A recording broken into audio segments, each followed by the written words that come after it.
This channel does not promote any violent, harmful, or illegal activities. All content provided by this channel is meant for an educational purpose only.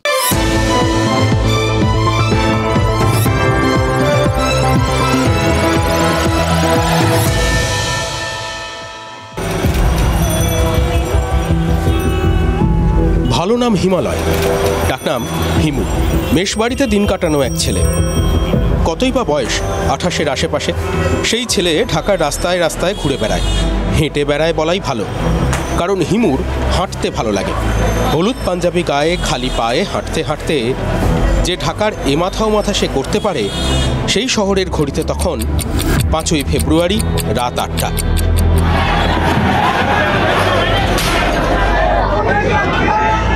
নম্বর ধানমন্ডির সামনে এসে দাঁড়ালো হিমু। হিমু দেখল শেখ মুজিবের বাড়ি ভাঙা হচ্ছে। হিমু কি করবে? প্রতিবাদ করবে। হিমু আওয়ামী লীগ নয়, হিমু হাসিনার হাতে তামাক খায়নি। হিমু তাহলে কে? গড়পড়তা বাংলাদেশে। গড়পড়তা বাংলাদেশের কি প্রতিবাদ করার ধক আছে, নাকি প্রতিবাদ করলেই সেটা রাষ্ট্রদ্রোহিতা? যে অপরাধে জেল খাটছেন মেহের আফরোজ শাওন, হিমু স্রষ্টা হুমায়ুন আহমেদের স্ত্রী। হিমু এমন বাংলাদেশ দেখেনি।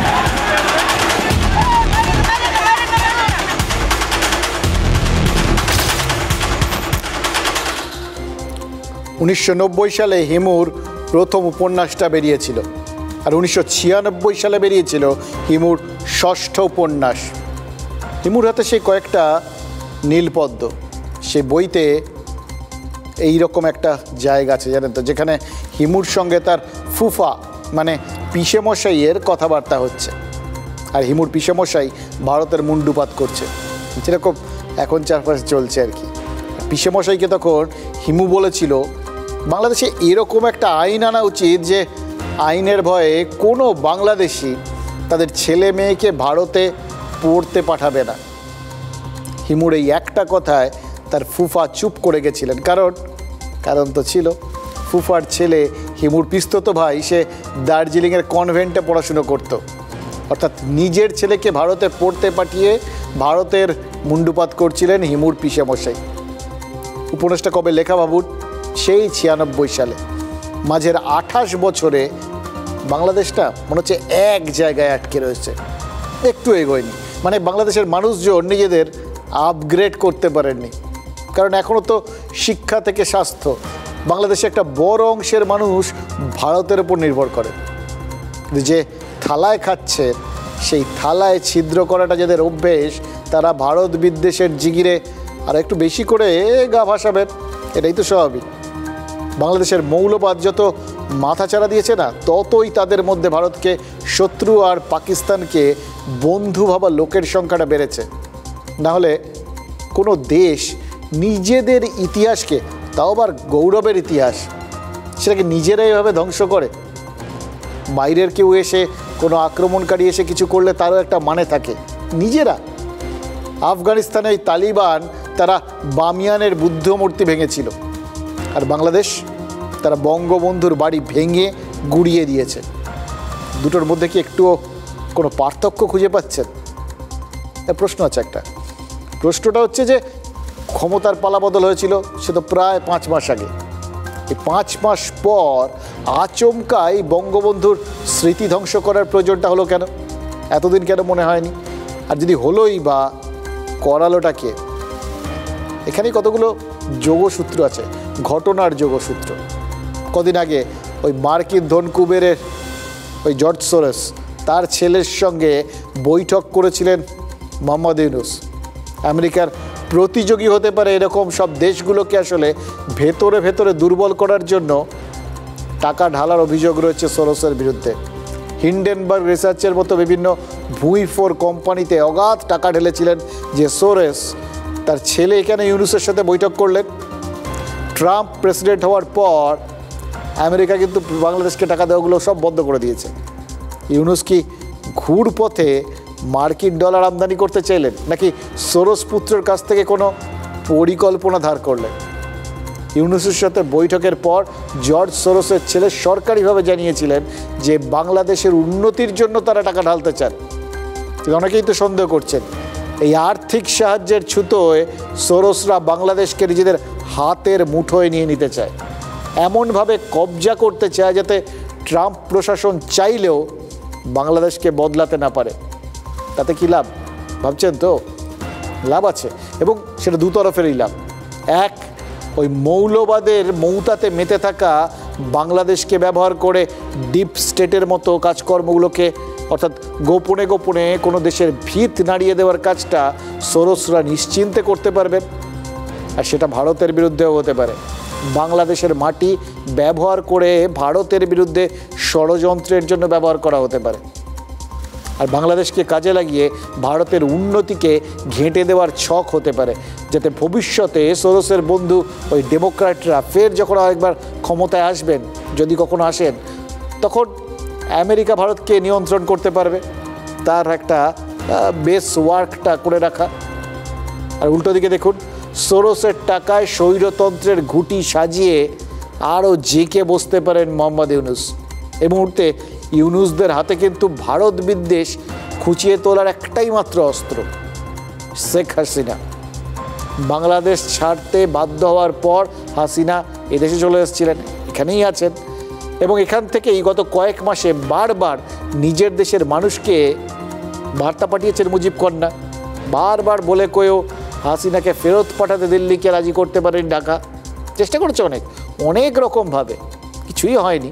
এবং ভারতকে জোর করার মতো জায়গায় তারা নেই, সেই শক্তি কি আর তাদের আছে? কিন্তু তাই জন্যেই কি আসলে এই বঙ্গবন্ধুর বাড়িটা আক্রোশে ভেঙে দিল বাংলাদেশ? এই বাড়ি ভেঙে দিয়ে কি আসলে ভারতকেই বার্তা দিতে চাইল জামাতপন্থীরা? ভেবে দেখুন, এদের কাঁধের ওপর চড়েই তো ইউনুস সরকার চালাচ্ছেন। তাহলে ইউনুসের অবস্থানটা কোথায়? দেখুন, শেখ মুজিবের শেষ দিনটার সঙ্গে ভারতের ইতিহাস কিন্তু অদ্ভুতভাবে জড়িয়ে গেছে। ৭৫-এর ১৫ই আগস্ট মুজিবকে হত্যা করা হয়, আর ভারতের স্বাধীনতার দিন সেটা। এই দিনটাকেই কেন বেছে নেওয়া হয়েছিল? কারণটা তো ওই ভারতকে বার্তা দেওয়া আর অদৃশ্য রাগ। দেখুন, ইন্দিরার ভারতকে পাশে না পেলে পাকিস্তানের হাত থেকে বাংলাদেশকে মুক্ত করতে পারতেন না মুজিব। তাই ১৫ই আগস্ট মুজিবকে হত্যা করে ভারতকে যদি একটা বার্তা দেওয়ার চেষ্টা হয়, তাহলে এই বঙ্গবন্ধুর ভারী ভাঙার পেছনেও কি ভারতকে বার্তা দেওয়ার কোনো উদ্দেশ্য রয়েছে? অস্বীকার করা যাবে। বঙ্গবন্ধুর বাড়িও রইল না, তার স্মৃতিও রইল না। ফলে ভারতের সঙ্গে বাংলাদেশের সব কটা যোগসূত্র ছিঁড়ে দেওয়া গেল, উপড়ে দেওয়া গেল। এটাই যদি উদ্দেশ্য হয়, তাহলে উল্টোটাও তো সত্যি। বারবার বঙ্গবন্ধুর মূর্তি বা তার মুরাল বা তার বাড়িতে হামলা করে এটাই কি স্বীকার করে নেওয়া হচ্ছে? মৃত্যুর পরেও বা এই তাদের বিরাট অভ্যুত্থান, নতুন স্বাধীনতা, এত কিছুর পরেও ওখানে মুজিবের স্মৃতিটা এখনও টাটকা। তার ভূত এই মৌলবাদী জামাতিদের তাড়া করে বেড়াচ্ছে। সেই জন্যই কি মুজিবের স্মৃতি নষ্টের চেষ্টা হচ্ছে শুধু ওই নিজেদের কোথাও গিয়ে ভেতরের যে একটা লুকিয়ে থাকা অনিশ্চয়তা, আতঙ্ক, সেটার থেকে মুক্তি পাওয়ার জন্য? নাম্বার, এটা তো আমরা কোনো ব্যক্তিগতভাবে ব্যবহার করিনি। আজকে সেই বাড়িটা ভেঙে ফেলা হচ্ছে কেন? বাড়িটার কি অপরাধ? ওই বাড়িটাকে কেন এত ভয়? আমি দেশের মানুষের কাছে আজকে বিচার চাই, আমি দেশের জনগণের কাছে বিচার চাই। বলুন আপনারা। হ্যাঁ, একটা দালান ভেঙে ফেলতে পারে, ইতিহাস মুছতে পারবে না। দেখুন, ধানমন্ডিতে বঙ্গবন্ধু মিউজিয়ামে হামলার পর এটাই ছিল শেখ হাসিনার প্রথম প্রতিক্রিয়া। হাসিনার বক্তব্য তো অত্যন্ত স্পষ্ট, বাড়ি ভেঙে মুক্তিযুদ্ধ বা বঙ্গবন্ধু স্মৃতি এত সহজে মুছে দেওয়া যাবে না। কিন্তু এটা তো শেখ হাসিনা ভাবছেন, যারা হামলা করেছিল তারাও কি এটা ভাবছে? এটা বলা কিন্তু খুব কঠিন, কারণ সুস্থ মস্তিষ্কে এ সমস্ত কাজ কারবারের কারণ বোঝাটা সত্যিই কঠিন। ধানমন্ডিতে হামলা শুরু হওয়ার পর মোহাম্মদ ইউনুসের নেতৃত্বে বাংলাদেশের যে এখন তত্ত্বাবধায়ক সরকারটা চলছে, সরকার তো চলছে কিনা এটা নিয়ে আপনাদের প্রশ্ন থাকতে পারেন, কিন্তু খাতায় কলমে তো রয়েছে। এদের প্রাথমিক প্রতিক্রিয়াটা কী ছিল জানেন? যা হয়েছে তার পুনরাবৃত্তি যেন না হয়, পুনরাবৃত্তি মানে রিপিটেশন, সেটা তো হবে কি করে? 32 নম্বর ধানমন্ডির বাড়িটাই তো আর নেই, থাকলে তো সেটা ফের একবার ভাঙার প্রশ্ন। কিন্তু আরেকটাও তো হয়, এই ধরনের ঘটনা যেন না ঘটে, এটা বলার পর তো বারবার হয়েছে। কাল মধ্যরাত অবধি বাংলাদেশের বিভিন্ন জায়গায় আওয়ামী লীগ, বঙ্গবন্ধু, শেখ হাসিনা এদের সাথে সম্পর্কিত যত জায়গা আছে, যত বাড়ি আছে, সমস্ত কিছু ধ্বংস করার চেষ্টা হয়েছে, ধ্বংস করা হয়েছে অ্যাকচুয়ালি, চেষ্টা না। তাহলে এই যে বলা হলো ঘটা করে পুনরাবৃত্তি না হয়, নাকি এগুলো সব কটার পরেই বলা হবে এটার যেন আর পুনরাবৃত্তি না হয়? অর্থাৎ ভাঙাচোরাটা এমনভাবে করো যাতে ফের আর ভাঙচোর না করতে হয়, মিশিয়ে দাও। বাংলাদেশের তত্ত্বাবধায়ক সরকার কি দেখানোর চেষ্টা করছেন? দেখে তো মনে হচ্ছে তারা বোঝাতে চেষ্টা করছেন যে পুরো বিষয়টা তাদের হাত থেকে বেরিয়ে গেছে, তারা অসহায়। তাই যখন ওই 32 নম্বর ধানমন্ডির বাড়িটা আগুনে পুড়ছিল তখন সেখানে দমকলকে পাঠানো যায়নি।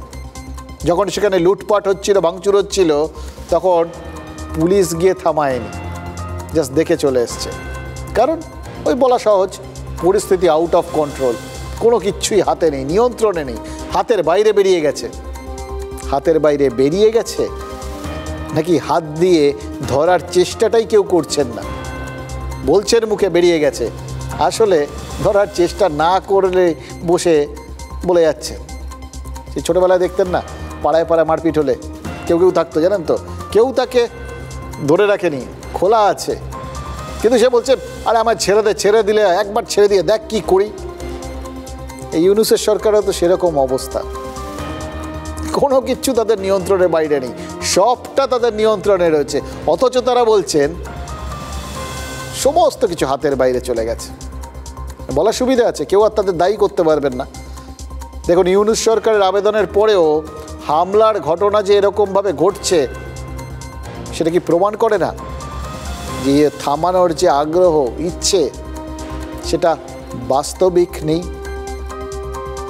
আমেরিকার মাটিতে দাঁড়িয়ে যাকে জুলাই আগস্ট বিপ্লবের মাস্টার মাইন্ড বলেছিলেন মোহাম্মদ ইউনূস, সেই মাহফুজ আলম, সে ওই হামলাকারীদের শান্ত থাকতে বলেছিল, তারপরেও তো অশান্তি হয়েছে।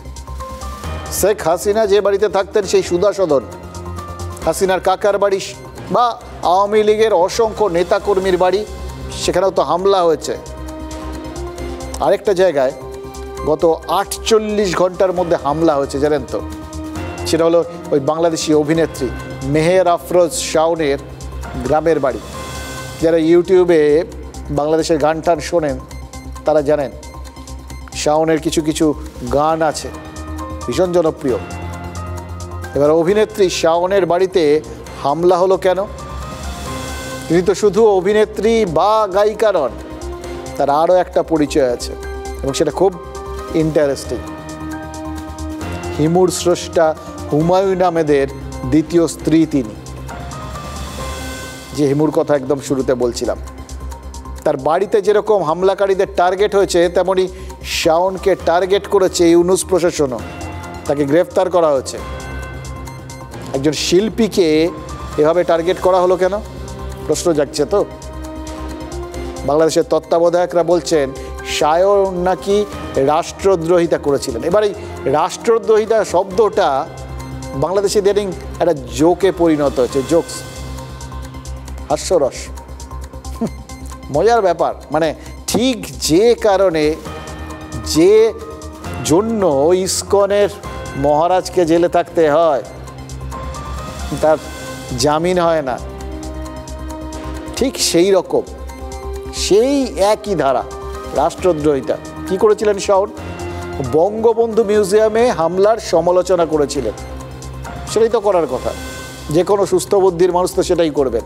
তিনি সুস্থ বুদ্ধির পরিচয় দিয়েছিলেন, এটাই কি তার অন্যায়? বাংলাদেশে তার মানে এখন আর কেউ সুস্থ বুদ্ধির মানুষ থাকতে পারবেন না, সেটাই কি চাইছে ইউনূস প্রশাসন?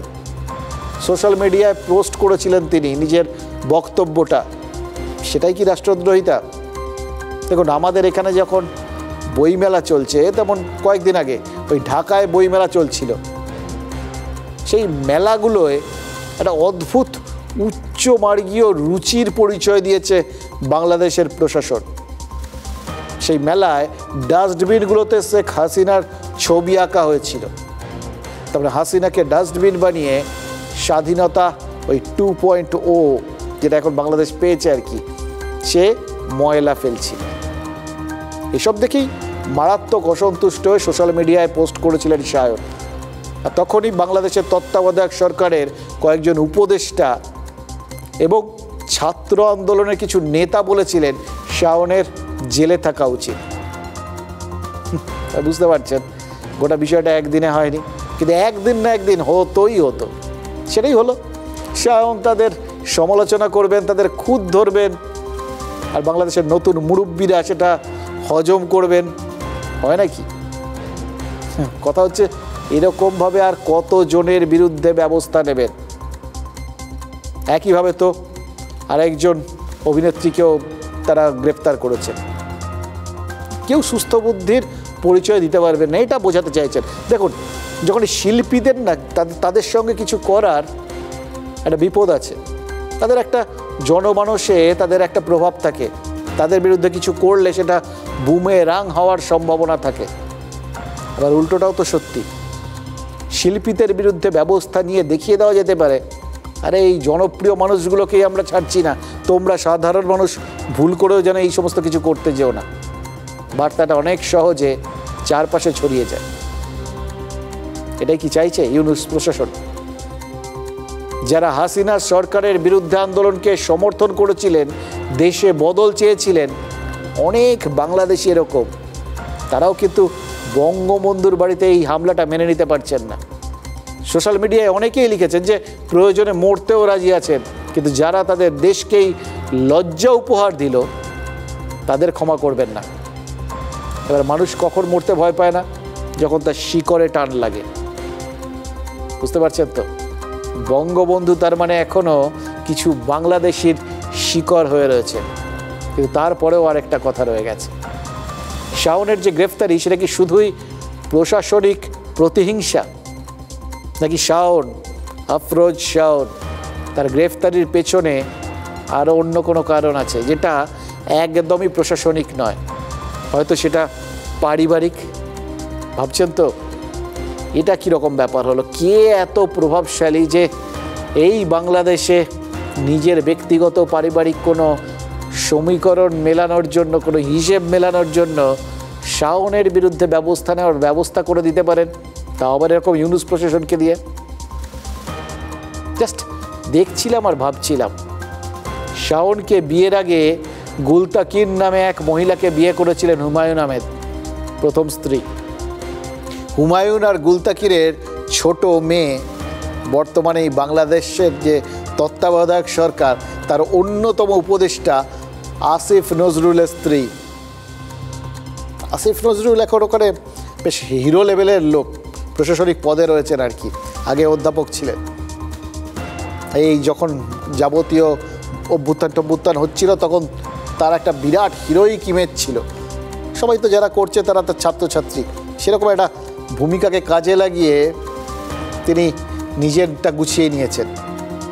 আর তিনি যখন এখন প্রশাসনিক একটা দায়িত্বে রয়েছেন, স্বামী, ফলে তার স্ত্রীর অধিকার জন্মে গেছে এই প্রশাসনটাকে ব্যবহার করার। এই সুযোগে কি শাওনের ওপর পারিবারিক বিদ্বেষ উসুল করে নিলেন হুমায়ুন আহমেদের ছোট মেয়ে শিলা?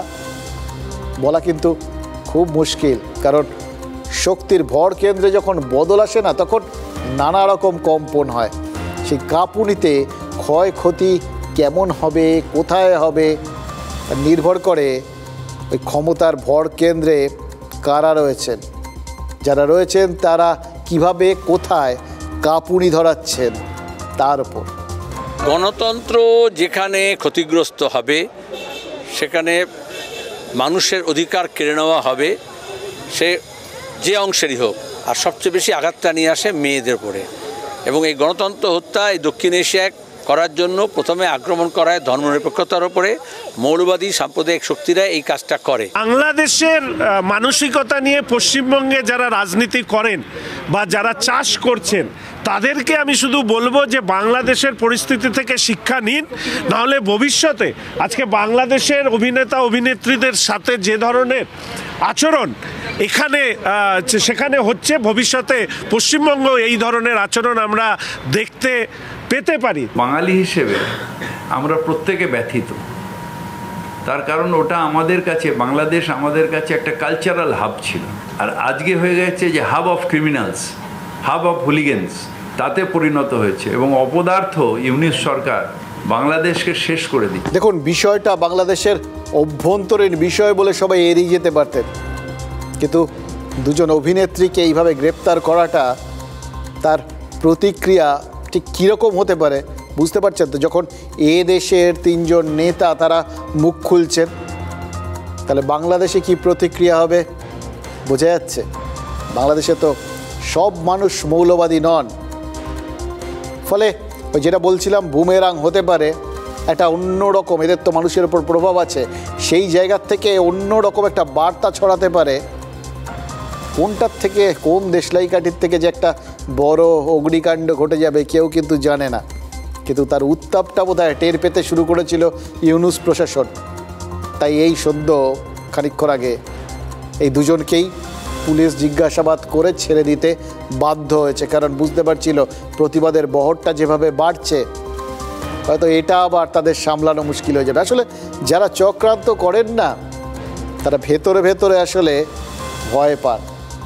ফিরু চিরকাল এটা হয়ে এসছে, ওই বলে না একটা গিল্টি কনসাসনেস, ভেতরে ভেতরে একটা ভুল করার মানসিকতা, এটা থাকতে বাধ্য। সমস্ত অন্যায়কারীর মনের মধ্যে সেটা থাকে, ইউনুসের মধ্যে থাকবে না। দেখুন, মোহাম্মদ সেলিম, শঙ্কর ঘোষ, ফেরাদ হাকিম, এ রাজ্যের এদেশের তিন নেতা নিন্দে করেছেন, কিন্তু তিনজনেই যে যার পার্টি লাইন সেইটা মেনে কথা বলেছেন। প্রত্যেকেই বাংলাদেশ নিয়ে কথা বলতে গিয়ে এই রাজ্যকে প্রাসঙ্গিক করে দিয়েছেন। বলছিলাম না, এই অভিনেতা অভিনেত্রীদের এই বিষয়গুলো কোথায় গিয়ে যে প্রভাব ফেলবে কেউ বুঝতে পারবেন না। মোহাম্মদ সেলিম, খেয়াল করে দেখুন, তিনি বললেন ধর্মীয় মৌলবাদের কথা। শঙ্কর ঘোষ বলছেন এ রাজ্যেও গণতন্ত্রের কণ্ঠরোধ করা হতে পারে। আর ফেরাদ হাকিম হুলিগানিজম বা রাজনৈতিক দুর্বৃত্তায়নের কথা বলছেন। এবার দেখুন, বিজেপি আর তৃণমূলের বিরুদ্ধে ধর্মকে ব্যবহার করে রাজনীতি করার অভিযোগ তো বামেদের একদম চেনা লভ্য। আর বিজেপি নেতারা বারবার বলেন সমালোচনা সহ্য করতে পারেন না মমতা বন্দ্যোপাধ্যায়ের সরকার।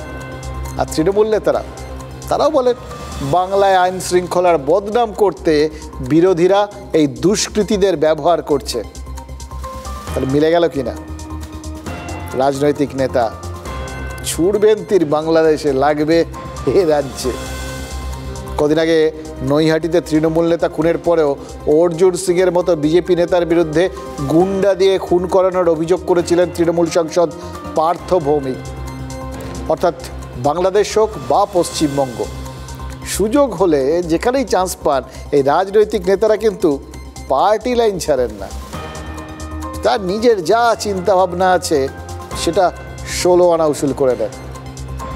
কিন্তু তাদের এই রাজনীতির ফাঁকে আপনার আমার আমাদের সাধারণ মানুষের কি হয়, এই প্রশ্নগুলো বারবার মনের মধ্যে খোঁচা মারে। তো আজ বাংলাদেশের প্রত্যেকটা সংবাদপত্র, সব প্রথম শ্রেণীর সংবাদপত্র, তারা খবর করেছে যে এই 32 নম্বর ধানমন্ডিতে এই বঙ্গবন্ধুর যেখানে বাড়িটা ভেঙে চুরমার করে দেওয়া হয়েছে, সেই ভাঙা বাড়ির রাবিশ ঘেটে টিএমটি রড, লোহালক্কর, ইট, এই সমস্ত কিছু নাকি খুঁজে বের করার ধুম পড়ে গেছে।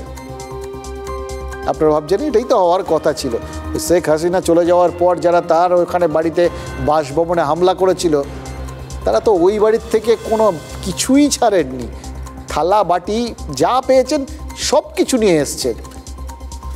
সেখানে এখানে এটা করছে, এটার নতুনত্ব কী আছে? অভ্যস্ত হয়ে গেছি আমরা দেখতে। কিন্তু দেখুন, বাড়িতে হামলার পর প্রথমে যারা গেছিলেন সেই সমস্ত লোকজন তো জিনিসপত্র যা পেয়েছে নিয়ে চলে গেছেন, আর এখন যারা গেছেন তারা ওই যা পড়ে আছে তার মধ্যে থেকে টিএমটি বার লোহার টুকরো ইট খুঁজছেন। যারা খুঁজছেন তারা একদম গরিব গুরব মানুষ। বাংলাদেশের ওই দৈনিক সংবাদপত্র প্রথম আলো কি লিখেছে জানেন? এরা প্রত্যেকে ওই সমস্ত লোহালক্কর বাজারে বিক্রি করে একটু খাবার দাবার কিনবেন, কারণ বাংলাদেশে এখন জিনিসপত্রের যা দাম তাতে অনেক দিন ধরে খেতে পাচ্ছেন না নিম্নবিত্তরা। বাংলাদেশের খবরের কাগজগুলোই যখন বুঝিয়ে দিচ্ছে যে সে দেশের মানুষ খেতে পাচ্ছেন না, আর তখন তত্ত্বাবধায়ক সরকার কি করছেন? বঙ্গবন্ধু বিরোধিতা আর ভারত বিদ্বেষে ডুবে আছেন। কারণ এই কাজটা অনেক সহজ। সাধারণ মানুষের জন্য ভালো কিছু করলে সাধারণ মানুষের আবার গলার জোর বেড়ে যেতে পারে, তার থেকে না খেয়ে দুর্বল হয়ে থাক। আর তাদের মধ্যে কনস্ট্যান্টলি ভারত বিদ্বেষটাকে ইনজেক্ট করে দেওয়া হয়। এবার তারাই যখন এই সমস্ত করছেন, নিজেদের দেশটাকে নিজেরাই শেষ করার ব্যবস্থা করছেন, তখন আমাদের আর কি বলার আছে? আমাদের করারই বা কী আছে?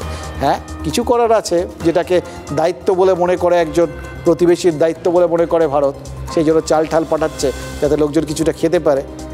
কিন্তু তারপরেও তারা যা করার, তাদের যা যোগ্যতা, তাদের যা মানসিকতা, সেই অনুযায়ী করছেন। তাই ওদের নিয়ে আর বেশি কথা বলে বোধহয় লাভ নেই, জানেন তো। তার বদলে আমরা সেই কথাগুলোই এখন বলি, যে কথাগুলো আজ না বললেই না।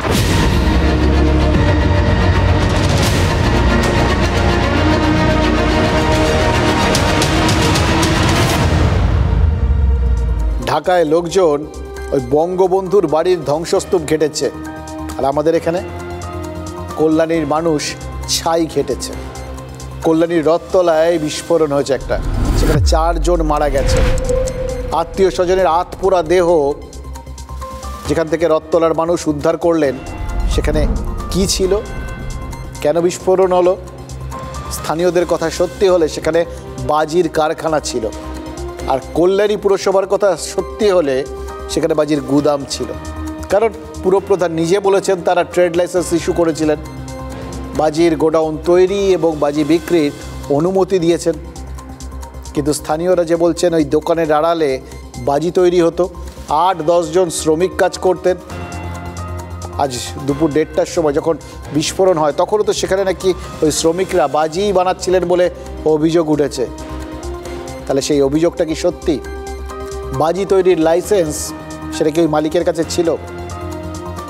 একটা লাইসেন্স ছিল, সেটা তো কল্যাণীর পুরপ্রধান বলেছেন, কিন্তু বাজি তৈরির লাইসেন্স, এক্ষেত্রে কল্যাণীর পুরপ্রধান সেটা ওই দমকল টমকলের ওপর চাপিয়ে দিয়ে ওরা বলতে পারবে বলে দায় সেরেছেন, এড়িয়েছেন। ঠিক নিয়ম অনুযায়ী বাজি তৈরির লাইসেন্স দেয় ফায়ার ব্রিগেড, আর ব্যবসার লাইসেন্স দেয় পুরসভা। কিন্তু ব্যবসার লাইসেন্সটা দেওয়ার আগে, বিশেষ করে যেটার মধ্যে দাহ্য পদার্থ নিয়ে ব্যবসা হয়, সেখানে পুরসভার ব্যবসার লাইসেন্স দেওয়ার আগে ওই ফায়ার লাইসেন্স দেখাতে হয়।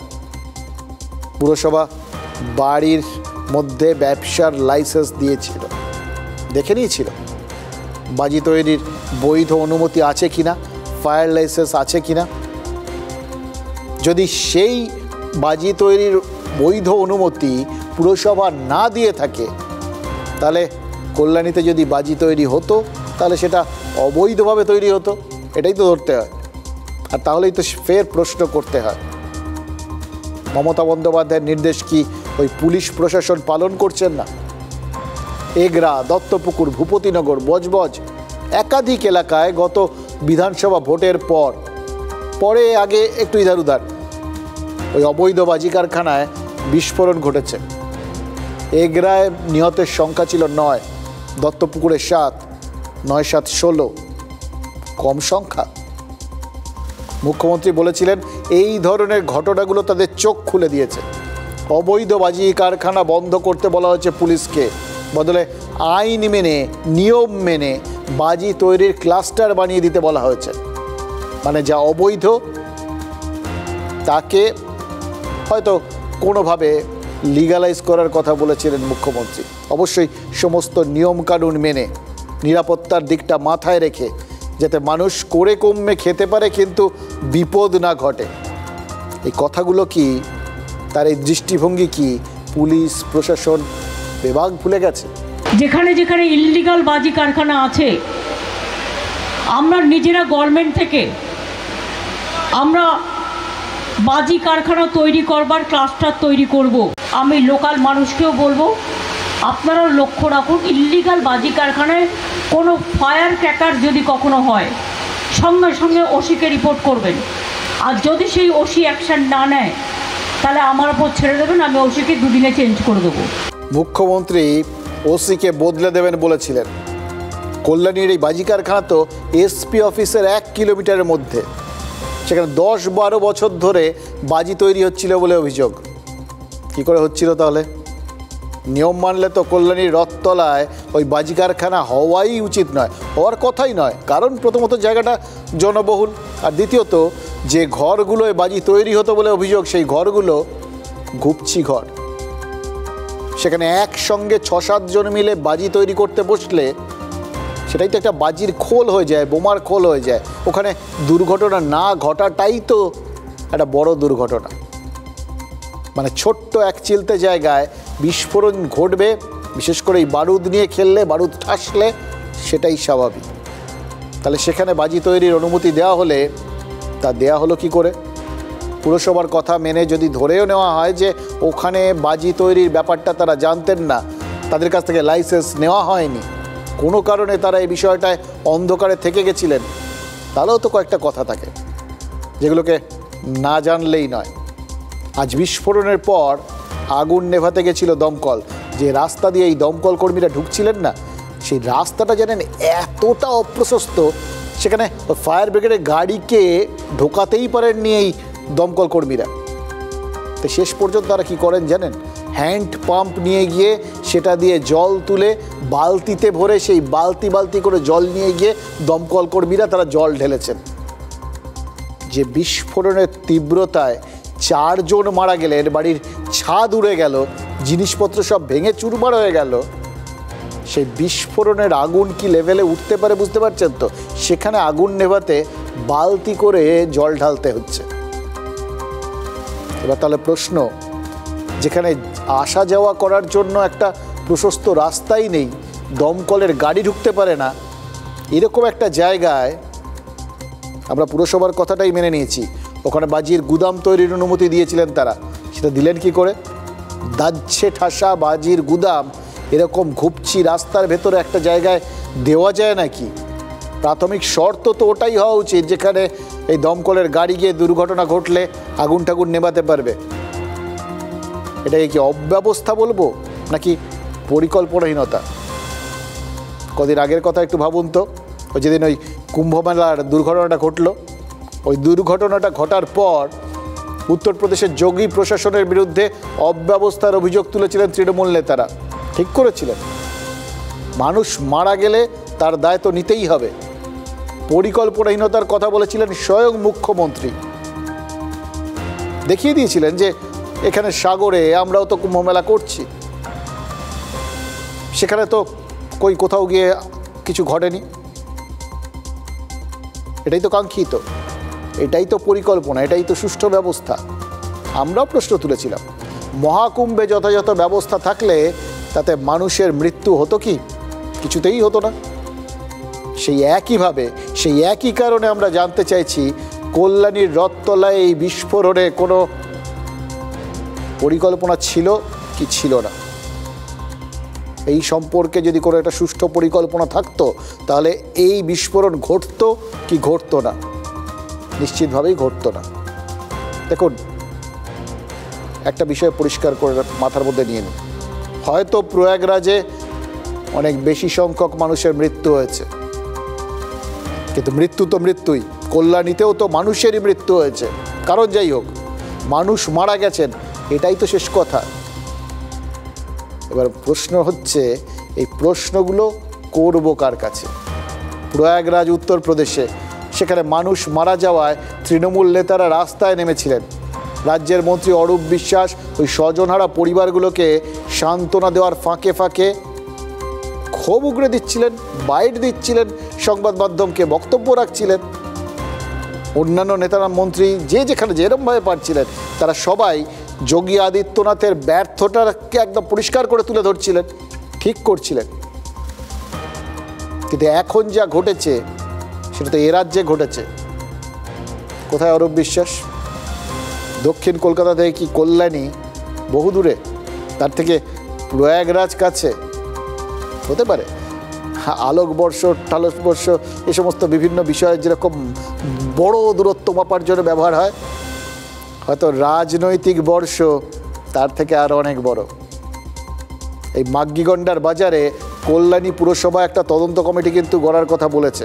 এটা অবশ্য বিরাট ব্যাপার। এরকম একটা সময় দুর্ঘটনার পেছনে কার দায়, কিসের গাফিলতি, সেটা আপাতত বুঝতে ওই তদন্ত কমিটির ওপরেই ভরসা রাখছি। কারণ ধরে নিচ্ছি যখন তদন্ত কমিটি হয়েছে তা জানার আগ্রহ আছে। বিরোধীরা বলবেন আসলে আগ্রহটা ধামাচাপা দেওয়া, কিন্তু সেটা তো বিরোধীদের বক্তব্য। আমরা সাধারণ মানুষ, সাদা মনে কাদা নেই। যা আমাদের দেখানো হয়, যা রাজনীতিকরা দেখান আমরা সেটা দেখি, বিশ্বাস করতে ভালোবাসি। কারণ আশায় বাঁচে চাষা, আর বাকি যা কিছু হয় সেটা তো রাজনীতি। আর স্থানীয় বিজেপি বিধায়ক এলাকায় যাওয়ার পর তাকে ঘিরে বিক্ষোভ হয়েছে। এবার এই বিক্ষোভটা কেন হলো? তারা কি কোথাও গিয়ে মানুষের মনের মধ্যে জমে থাকা ক্ষোভটাকে বুঝতে ভুল করেছিলেন? মনের সংবেদনশীল অংশটায় কোথাও গিয়ে আঘাত দিয়ে ফেলেছিলেন? নাকি এই বিক্ষোভটা সংগঠিত ছিল? দেখুন, যদি বাজি কারখানায় বিস্ফোরণে যাদের ক্ষয়ক্ষতি হয়েছে তারা বিধায়কের সামনে বিক্ষোভ দেখান, তাহলে সেটা জনতার ক্ষোভ। যে কোনো নেতা মন্ত্রীকে পেলেই তারা ক্ষোভের কথা বলতেন, ক্ষোভ উগড়ে দিতেন। কিন্তু বিক্ষোভটা যদি পরিকল্পিত হয় তাহলে তো বুঝতে হবে বিজেপির বিধায়ক এলাকায় যাতে ঢুকতে না পারেন সেজন্য একটা আগের থেকেই ব্যবস্থা করা ছিল। এবং সেই বিক্ষোভের আড়াল থেকে আসলে বাধা দিচ্ছিলেন শাসক দলের কর্মীরা। অর্থাৎ রাজনীতি যখন চায় তখন ধরে নিতে হবে অত্যন্ত সুপরিকল্পিতভাবে যে কোনো জিনিস সংগঠিত করতে পারে। কিন্তু সেই সদিচ্ছাটা সবসময় থাকলে বোধহয় মানুষজনগুলো মরে না। এখানে মনে কর 10-12 বছর হবে, মনে কর কি জানি। মানে এখানে কি বাজি রাখা হতো না বাজির কারখানা ছিল? না, এখানে বাজির কারখানা মনে করে আমার মাথা ঠিক নেই। পারমিশন তো আমরা দিই না, পারমিশন আলাদা সংস্থান আছে। তার মধ্যে দমকল, পুলিশ প্রশাসন সবারই এনওসি থাকে। এটা ঘটেছে মজুত রাখার ক্ষেত্রে। এরা বিক্রি করতে পারে, এরা বানায় না আর কি। এই হচ্ছে যে লাইসেন্স। মানে এখানে বাজি তৈরি হচ্ছিল, বাজি তৈরি কোনো লাইসেন্স পেয়েছেন? না, এদের কাছে আমাদের কোনো ভ্যালিড লাইসেন্স নেই। ম্যানুফ্যাকচারার ওটার লাইসেন্স আমরা দিই না। আর এখানে মজুদ রাখার কি লাইসেন্স আছে ফায়ারের? না, কিচ্ছু নেই। মানে কোনো লাইসেন্স পুরোটাই কি বেআইনিভাবে চলছে?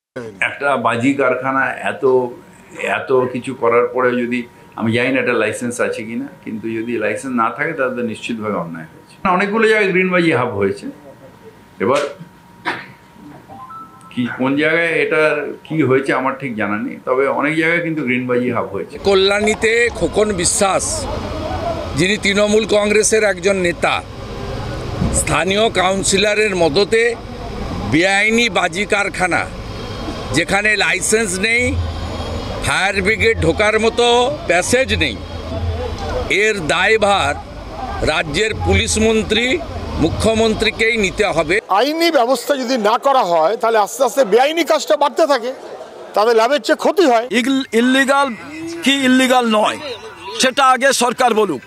যদি ইল্লিগাল হয় তাহলে বিধায়ক বিধানসভার ভেতরে প্রশ্ন করেননি কেন যে তার বিধানসভার ভেতরে এত ইল্লিগাল বাজি কারখানা চলছে, যার ট্রেড লাইসেন্স কে দিচ্ছে, এক্সপ্লোসিভের লাইসেন্স কে দিচ্ছে, সেফটি কনসার্নের কথা কে ভাবছে? মানে এখানকার পুলিশ মেশিনারি কোনো করে না। তাদের কাছে সমস্ত ইনফরমেশন থাকলেও তারা কি করে, এই এখানকার লোকাল যারা নাকি তৃণমূলে যারা রয়েছে তারা তোলা নিয়ে তাদেরকে সমস্ত পারমিশন দিতে পুলিশকেও নিষ্ক্রিয় করে রাখে। ইনভেস্টিগেশনের বিষয়, ঠিক আছে, একটু তদন্ত করে দেখতে হবে কি লাইসেন্স ছিল কি ছিল না, কি কি আছে একটু দেখতে হবে, একটু টাইম লাগবে। ফায়ারের তরফ থেকে বলা হচ্ছে কোনো রকমেরই লাইসেন্স ছিল না, কিভাবে এখানে না আদার ডিপার্টমেন্ট ব্যাপারে বলতে পারবো না। সরল সমীকরণের কথা তো বিরোধীরা বলে দিচ্ছেন, তোলাবাজির ভাগ আর তৃণমূল নেতার যোগ। বাংলা এটাই এখন বেআইনিবাজির পাটিগণিত। বিরোধীদের বক্তব্য শুনলে তো এটাই মনে হবে আপনাদের, কিন্তু সাধারণ মানুষের মনেও কিন্তু যদি এই ধারণাটা গেড়ে বসতে শুরু করে তাহলে তো সেটাকে উড়িয়ে দেওয়া যায় না। দেখুন, বাজি হোক বা বোমা, কোথাও কিছু ফাটলেই ইদানিং কিন্তু বারুদের গন্ধে অনেকে ঘাস ফুলের সুবাস পাচ্ছেন। মালদার রতুয়ায় ভুট্টা খেতে ঘাস কাটতে গেছিল 2 নাবালক, আর বিস্ফোরণ হয়েছে সেখানে। মারাত্মক জখম ওই 9 বছরের মোহাম্মদ ইমতিয়াজ আর 13 বছরের সামির আক্তার। বিস্ফোরণের জন্য 4 জনকে পুলিশ গ্রেপ্তার করেছে। এর মধ্যে একজন আবার তৃণমূলের বুথ সভাপতি। তাকে আর তার 2 শাগরেদকে কোথায় গ্রেফতার করা হলো জানেন? তৃণমূল উপপ্রধানের বাড়ির থেকে। ভুট্টা খেতে বোমা মজুদ ছিল বলে তো অভিযোগ। কে মজুদ করেছিল, কেন করা হয়েছিল? অভিযোগ কি জানেন? তৃণমূলের গোষ্ঠী সংঘর্ষে ব্যবহার করার জন্য বোমা মজুদ করা হয়েছিল। তার মানে তৃণমূলের পোতা বোমায় তৃণমূলেরই কারোর নাম লেখা ছিল। আর মাঝখান থেকে 2 নাবালক, যারা এই রাজনীতির থেকে বহু হাত দূরে এবং যারা জানেই না, তারা দূরে থাকলেও রাজনীতি তাদের থেকে দূরে নেই, তারা মারাত্মকভাবে জখম হয়ে গেল। কোথায় খেলছিল? যেদিকে কোনটার দিকে? বাড়ির পিছনে। বাড়ির পিছনে। আচ্ছা, তো ওরা কি নিয়ে খেলছিল? দেখিনি। ওরা কি বোমাটাকে কি বল ভেবে খেলছিল? বল ভেবে খেলছিল মনে হয়, কিন্তু দেখিনি। এরা মানে এই সব কাজে যুক্ত নাই, যেটুকু আমি জানি। তাহলে কারা যুক্ত থাকলো? এদেরকে তাহলে পুলিশ কেন তুললো? পুলিশ এখন কেন তুললো, পুলিশ তদন্ত করে দেখুক। ওর বাড়ি ওখান যেখানে বোমা ব্লাস্ট হয়েছে ওখান থেকে 500 মিটার দূর, জাকিরের বাড়ি 700 মিটার দূর, আর নজরুলের বাড়ি 800-900 মিটার দূর। এরকম হবে, ওদেরকে কেন ধরবে? গত মাসে দুলাল সরকার তৃণমূলের কাউন্সিলর খুন হওয়ার পর থেকে আমরা দেখলাম বকুল শেখ তৃণমূলের সভাপতি, তার উপর আক্রমণ হলো। বৈষ্ণবনগরে 2টো হত্যাকাণ্ড ঘটলো গুলি করে, পুলিশের উপরে গুলি চললো। সব ক্ষেত্রে অপরাধীরা শাসক দলের ছত্রছায়া আছে বা শাসক দলের নেতা। পুলিশের কাছে খবর সবই আছে, কিন্তু যারা এগুলোর সঙ্গে জড়িত, যাদের কাছে অস্ত্র মজুদ আছে, বোম মজুদ আছে, তারা সকলেই শাসক দলের কর্মী সমর্থক। স্বাভাবিকভাবে পুলিশ কিছু করছে না। দলের সঙ্গে এটা কোনো সম্পর্ক নেই। দল নিজের জায়গায়, ব্যক্তি বিশেষের কাজ নিজের জায়গায়। যদি কেউ কোনো অপরাধ করে থাকে, সেই অপরাধের যা ব্যবস্থা ভারতীয় দণ্ডবিধিতে বা নারী বাহিনীতে যা আছে সেটা পেতে পারে। সাদেকি তৃণমূল নেত্রী বলেছেন, মালদার রাজনীতি যিনি বুঝতে পারেন না, আর তার দলের নিচু তলার নেতারা বোধহয় তার কথা বুঝতে পারেন না, কিংবা তাকে ভালোবাসেন না বা তার কথা বুঝতে চান না। মমতা বন্দ্যোপাধ্যায় 2019-এ কাটমানি খেতে নিষেধ করেছিলেন। তাকিয়ে দেখুন, হেন স্কিম নেই যেখানে কাটমানি খাওয়ার অভিযোগ ওঠে না। কল্যাণীর বাজি কারখানার থেকে মালদার দলবাজি, সব বিস্ফোরণের পেছনেই তো বিরোধীরা একটাই কারণ দেখছেন, অসাধু রোজগার। তাই অস্থির পরিস্থিতি। তবু ভালো, এই অসময়ে একজন পুরনো খেলোয়াড় মাঠে ফিরেছেন, অভিজ্ঞ খেলোয়াড় জ্যোতিপ্রিয় মল্লিক। রেশন দুর্নীতিকাণ্ডে জামিনে মুক্ত হয়েছেন, এটা তো আপনারা জানেন। রোববার এবার তিনি বিধানসভা, নিজের যেটা হাবড়া, সেখানে যাবেন বলে ঠিক করেছেন। পঞ্চায়েত কর্মীদের সাথে বৈঠক করবেন, 3-3টে পিকনিক করবেন। কিন্তু বিজেপির মাথায় তো সারাক্ষণ খালি ওই মন্দ চিন্তা। বিরোধী দল তো, তাদের ভালো চিন্তা করতে দেয়।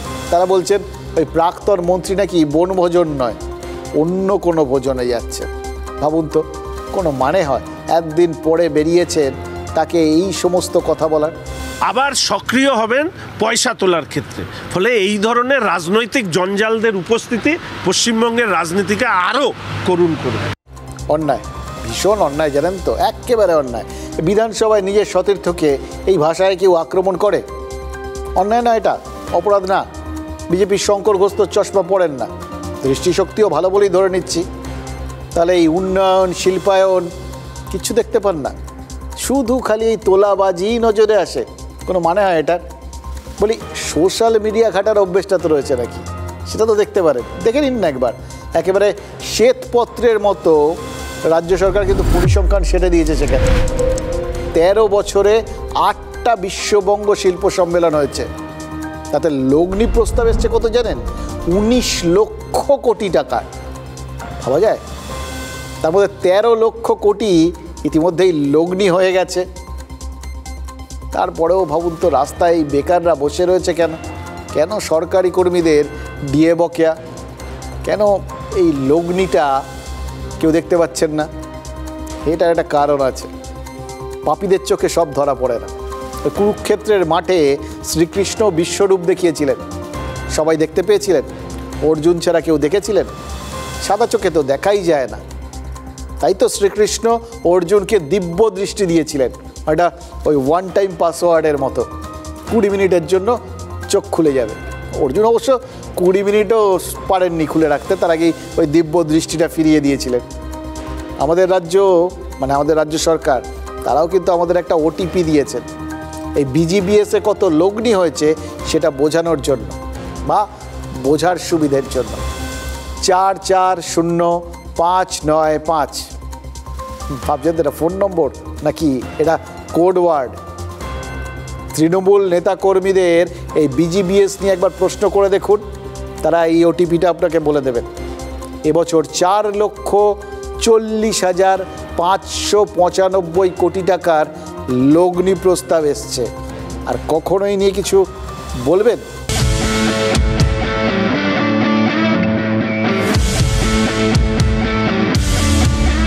Bengal is the safest and smartest place to invest, and it is the future destination of the world now for economy.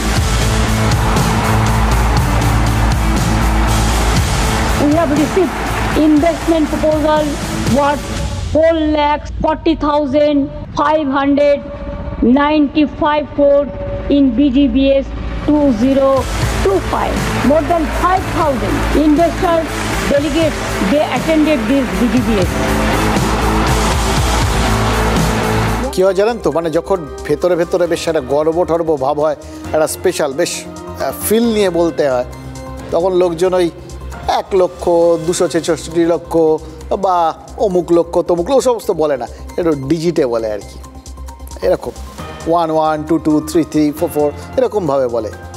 গত বাজেটে বিধানসভায় 3,66,116 কোটি টাকা নিট বরাদ্দের প্রস্তাব করেছিলেন অর্থ প্রতিমন্ত্রী চন্দ্রিমা ভট্টাচার্য, মানে বইতে সেটা লেখা আছে। তাহলে বিশ্ববঙ্গ শিল্প সম্মেলনে যে শিল্প প্রস্তাব, যে বিনিয়োগ প্রস্তাব এসছে, সে তো রাজ্য বাজেটের থেকেও বেশি। যদি এই পরিমাণ লগ্নি হয়, তাহলে কী লেভেলের কর্মসংস্থান হবে ভাবতে পারছেন? রোজগার বাড়বে, মানে লোকে কাজ পাবে, কাজ পেলে রোজগার হবে, রোজগার যারা করে তাদের রোজগার বাড়বে, রোজগার যদি বাড়ে সেটা খরচ হবে, খরচ হলে বাজার চাঙ্গা হবে, আর তাতে কী হবে? রাজ্যের রাজস্ব বাড়বে, মানুষ আরও বেশি কিনবেন, রাজস্ব আরও বেশি বাড়বে। রাজস্ব যত বেশি বাড়বে, রাজ্যের হাতে আরও বেশি টাকা আসবে, আর রাজ্য তত বেশি করে আপনার আমার মানে সাধারণ মানুষের উপকার করতে পারবে। বর্তমানে 94টা জনমুখী প্রকল্প আছে রাজ্যে, সব কিছু মিলিয়ে, এই শ্রী ওই শ্রী সব কিছু মিলিয়ে ঠিলিয়ে আর কি, সেটা নিশ্চিতভাবেই সেঞ্চুরি পেরিয়ে যাবে। বাংলার কোথাও দুঃখ কষ্ট থাকবে না। খুব সম্ভবত 12ই ফেব্রুয়ারি রাজ্য বাজেট পেশ হবে এবং 2026-এ বিধানসভা নির্বাচন, তার মানে মমতা বন্দ্যোপাধ্যায়ের 3য় দফায় এটাই শেষ পূর্ণাঙ্গ বাজেট। এই সময় কিন্তু নর্মালি সরকার দরাজ হস্ত হয়, মানে উদার একটা ভাব মনের মধ্যে ঘোরাঘুরি করে, হাতে টাকা, মন ফুরফুরে। সরকার এবার কিন্তু দানের পেটি উজাড় করে দিতেই পারে, এটা ভেবে কিন্তু উত্তেজনা হচ্ছে মশাই, একদম নেচে উঠতেও পারেন। কারণ ওই বলে, যদি হাতে কিছু পান, কেউ যদি কিছু দেয়, তাহলে তো সবসময় ভালো লাগে। হ্যাঁ, এক হাত পেলে বাঁধটা নড়বড় করে, কারণ কিছু একটা দিতে হবে, এটাই নিয়ম। কিন্তু নেওয়ার সময় কি আর এই সমস্ত খেয়াল রাখে বলুন তো? দেখুন, আপনি যদি স্বপ্নে পোলাও তৈরি করেন, তাহলে তো ঘি ডালতে কোনো অসুবিধে নেই। এগুলো প্রস্তাব, ফলে মুখ্যমন্ত্রী গল্প দেন, গুল দেন, আর সেই গুলের মানে ভয়াবহ প্রচার আমাদের রাজ্যে হয়। ফলে এই ধরনের সম্মেলন, আবার বলছি, বাথরুম থেকে শুরু করে দমকলে মুখ্যমন্ত্রীর ছবি আমরা দেখতে অভ্যস্ত। নতুন শিল্প স্থাপন হলে সেখানে মুখ্যমন্ত্রী উদ্বোধন করছে, এই ধরনের ছবি আসুক, তারপরে নয় এই নিয়ে প্রতিক্রিয়া দেব। কেন্দ্রীয় সরকারের এতখানি বৈষম্য, প্রতিহিংসা, বঞ্চনা, এত ডিউজ, বাংলাকে টাকা দেয় না, এত কিছুর পরেও যেভাবে মমতা বন্দ্যোপাধ্যায় তিনি রাজ্যের মানুষের পাশে থাকেন, তো সেই কাজই অব্যাহত থাকবে। Not a single meaningful financial allocation has been made for the state of Bengal. This is a Bangla Birodhi budget. 1.7 lakh crore is still due to the state of West Bengal under various heads. This is a deliberate financial blockade, a calculated move to stifle Bengal's growth, prosperity and development. West Bengal's spending due on Manrega to the tune of 7,000 crore still remains unpaid, depriving 59 lakh poor workers. The state has launched Karmashri scheme for providing employment opportunities to job card holders, paying 51 lakh workers from its own funds. The central government has not cleared 8,140 crores in housing dues for rural Bengal under Pradhan Mantri Awas Yojana, depriving 12 lakh beneficiaries. শুনলেন লোকসভায় দাঁড়িয়ে যেটা অভিষেক বন্দ্যোপাধ্যায় পড়লেন, সেটা শুনে মনে হচ্ছে না এটা রাজ্যের বাজেটটাই তিনি পড়ে দিলেন, আর পাশে বসে কল্যাণ বন্দ্যোপাধ্যায় আনমনে শুনলেন।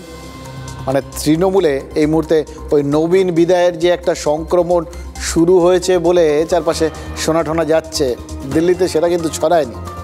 লোকসভায় অভিষেকই দলের প্রধান বক্তা, দল কি সেটাই চায় যে অভিষেক দিল্লিতেই বলুন, রাজ্যে বলার দরকার নেই? অবশ্য দিল্লিতে দাঁড়িয়েও অভিষেক ওই বললাম যেটা বললেন, যেভাবে রাজ্যের বঞ্চনার খতিয়ান দিলেন, তাতে মনে হচ্ছিল রাজ্যের বাজেটটাই পড়ে দিলেন।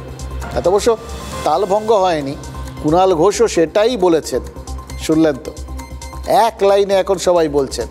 12ই ফেব্রুয়ারি চন্দ্রিমা ভট্টাচার্য এর বাইরে কি বলতে পারেন সেটা যদি দেখতে চান তাহলে আপনারা ওই TV9 বাংলায় চোখ রাখতে পারেন। তবে হ্যাঁ, এত বিপুল লগ্নির পরেও কিন্তু বাজেটে বসতে লক্ষ্মী, এটা বলাটা সম্ভব হবে তো?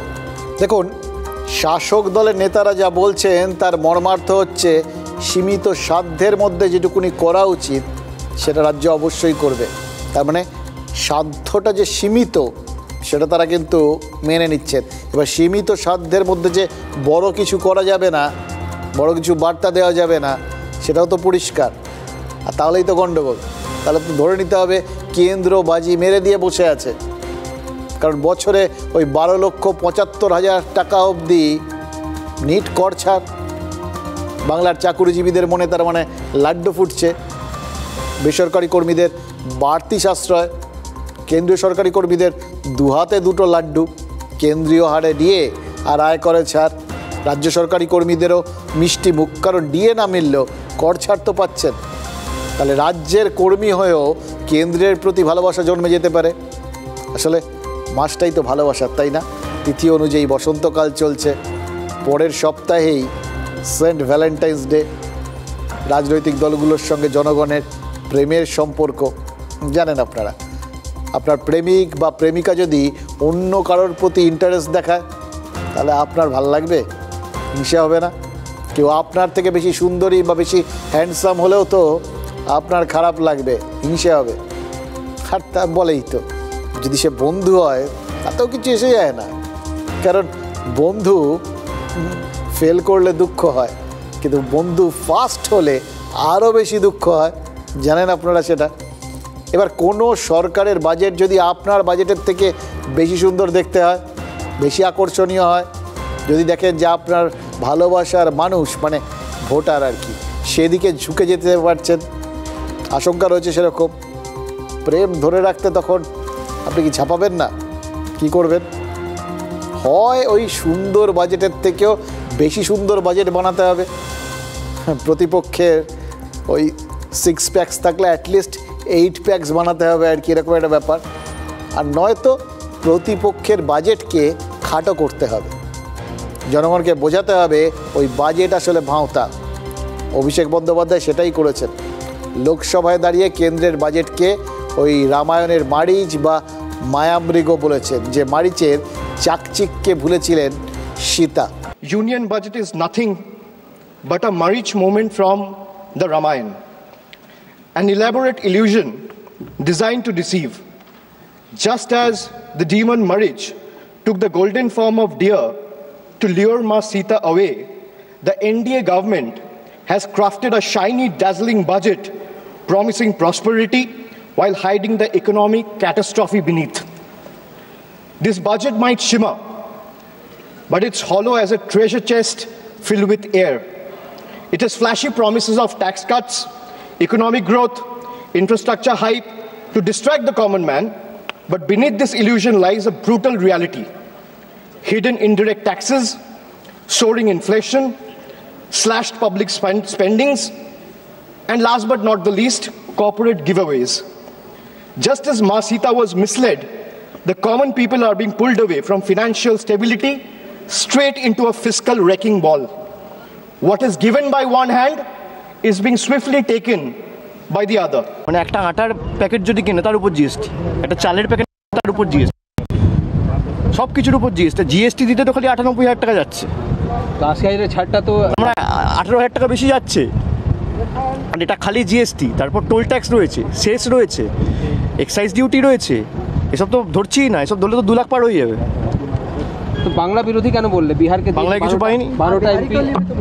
হ্যাঁ 12টা এমপি আমি তো বললাম তো, বাংলাকে শূন্য দিয়েছে। 12টা এমপি বিহারে যেহেতু ক্ষমতায়, তাই বিহার বোনান্সা পেয়েছে আর বাংলা ব্লকেট পেয়েছে। আমি তো ফ্লোর অফ দ্য হাউসে বলেছি। আসলে বিজেপি যে বাজেটে কর ছাড় দিতে পারে তা কেউ কল্পনাও করতে পারেনি। বাজপেয়ীর 6 আর মোদির 11 বছর, সব মিলে 17 বছর কেন্দ্রে ক্ষমতায় রয়েছে বিজেপি। মধ্যবিত্তের সঞ্চয় বাড়ানোয় তারা খুব একটা জোর দেয় এরকম কথা বদনাম কেউ তাদের দেয় না, বরং সরাসরি তারা বাণিজ্যে উৎসাহ দেয়। সেই বিজেপি এক লপ্তে এত টাকা কর ছাড় দিয়ে দিতে সাময়িকভাবে বিরোধীরা একটু থমকে গেছে, তবে বাজেটের খুঁত বার করার কাজটা কিন্তু শুরু হয়ে গেছে। হয়তো সময় একটু থিতিয়ে গেলে তারা তাদের মতো করে বাকি লাইনটাকে নিজেদের রাজনৈতিক লাইন অনুযায়ী ঠিক করে নেবে। অভিষেক বন্দ্যোপাধ্যায় যেমন বিহার দিয়ে হিসেবটা দিলেন, বাঙালি অবাঙালি মেরুকরণের একটা ব্যাপার আর কি, সেক্ষেত্রে তৃণমূলের পক্ষে লাভজনক হতে পারে। সেই ন্যারেটিভে বিহার পেয়েছে, বাংলা পায়নি, এই অভিযোগটা ফিট করে যায়। তারপর ট্যাক্সের একটা হিসেবও তৈরি করা হয়েছে, কিন্তু অপ্রত্যক্ষ কর তো মানুষের খরচের ওপর নির্ভরশীল। তাছাড়া জিএসটি কাউন্সিলে রাজ্যেরও প্রতিনিধি রয়েছে। জিএসটি বাবদ যা কর আদায় হয় তার ভাগ রাজ্যও পায়। এখানেও রামায়ণের উদাহরণ দেওয়া যায়। দস্যু রত্নাকরের পরিবারের পাপের অন্ন পরিবারের লোকেরা ভোগ করেছে, কিন্তু তার পাপের ভাগ নিতে চায়নি। জিএসটির ভাগ যদি রাজ্যও পায়, তাহলে জিএসটি তো রাজ্যেরও দায়। আর এক্সাইজ ডিউটি বা আবগারি কর, সেটা কিসের ওপর বসে? মদের ওপর, যেটা থেকে প্রত্যেক বছর রেকর্ড পরিমাণ রাজস্ব আদায় করে পশ্চিমবঙ্গ। অভিষেক সেই এক্সাইজ ডিউটিকেও কি ওই কেন্দ্রীয় নিপীড়নের আওতায় ফেলে দিলেন? তবে এটা সত্যি, বিহারকে হাত উপুর করে দিয়েছে এই বাজেট। তাই হয়তো আজ বিহারের এনডিএ সাংসদরা মোদিকে বিশেষ সংবর্ধনা দিয়েছেন আর অভিষেক কথা শুনিয়েছেন। অভিষেক বন্দ্যোপাধ্যায়ের বাজেট বক্তব্য লোকসভায় ঠায় বসে শুনেছেন কেন্দ্রীয় অর্থমন্ত্রী নির্মলা সীতারামন। এটা সংসদের কিন্তু একটা নতুন ধরনের সৌজন্য। বাজেটের উপর যাবতীয় বক্তব্য অর্থমন্ত্রী নিজে বসে শুনবেন, কোনো প্রশ্ন থাকলে অর্থমন্ত্রী নিজে তার উত্তর দেবেন। এবারের বাজেট অধিবেশনে না অদ্ভুত একটা সৌজন্য দেখা যাচ্ছে, জানেন তো। বিরোধীদের শক্তি বৃদ্ধির পর মনে হচ্ছিল যে সংসদ বুঝি চলতেই দেওয়া হবে না, কিন্তু সেটা কিন্তু হয়নি। নির্মলা সীতারামন তিনি বাজেট পেশ করতে পেরেছেন, আবার তিনি এই বাজেট নিয়ে বিরোধীদের বক্তব্য শুনছেন। এটা যে শুনবেন, এটা কি অভিষেক বন্দ্যোপাধ্যায় জানতেন? তাই কি ওই সীতা আর মারিচের উপাখ্যানটা শোনালেন? হয়তো কাকতালীয়ভাবে মিলে গেছে, তবে অভিষেকের আক্রমণের জন্য বাংলার বিজেপি নেতারা নির্মলা সীতারামনকে মিষ্টি পাঠাতে পারে। বাজেটকে আক্রমণ করতে গিয়ে অভিষেক মা সীতা বলে ফেলেছেন, একবার নয় দুবার। সেটা সংসদের কার্য বিবরণীতে লিপিবদ্ধ হয়ে গেছে। আসলে কি জানেন, জয় শ্রীরাম নাই বলাতে পারুন, ডায়মন্ড হারবারের সাংসদ লোকসভায় দাঁড়িয়ে রামায়ণের উদাহরণ দিচ্ছেন, মা সীতার কথা বলছেন, এ তো বিজেপির একটা বিশাল বড় জয়। 2019-এর পর জয় শ্রীরাম স্লোগান নিয়ে রাজ্য জুড়ে কী তুলকালাম হয়েছে সেটা তো আমরা দেখেছি। অভিষেকের মুখে সীতা নামটা কখন শোনা গেল? যখন রাষ্ট্রীয় স্বয়ংসেবক সংঘের সরসংঘ চালক মোহন ভাগবত রাজ্যে এসে বসে আছেন। মোহন ভাগবত প্রায় 11 দিন রাজ্যে থাকবেন, কিন্তু ছায়ার মতো তার চলাফেরা, বাইরে খবর মেলে না। এবার যা সফরসূচি নিয়ে খবর পাওয়া যাচ্ছে তাতে বেশ কিছু সাংগঠনিক সভা করার কথা তার। দক্ষিণবঙ্গের প্রচারকদের সঙ্গেই সময় কাটাবেন বেশি। কলকাতা ছাড়াও বর্ধমানে কর্মসূচি রয়েছে। কিন্তু আরএসএস বাংলায় কি করতে চায় তার কোনো সুস্পষ্ট রাজনৈতিক লক্ষ্য রয়েছে কিনা সেটা এখনও স্পষ্ট নয়। তবে যেহেতু আরএসএস প্রধান রাজ্যে আছেন, রাজনৈতিক উত্তেজনাটা কিন্তু তৈরি হয়েছে, এটাই স্বাভাবিক।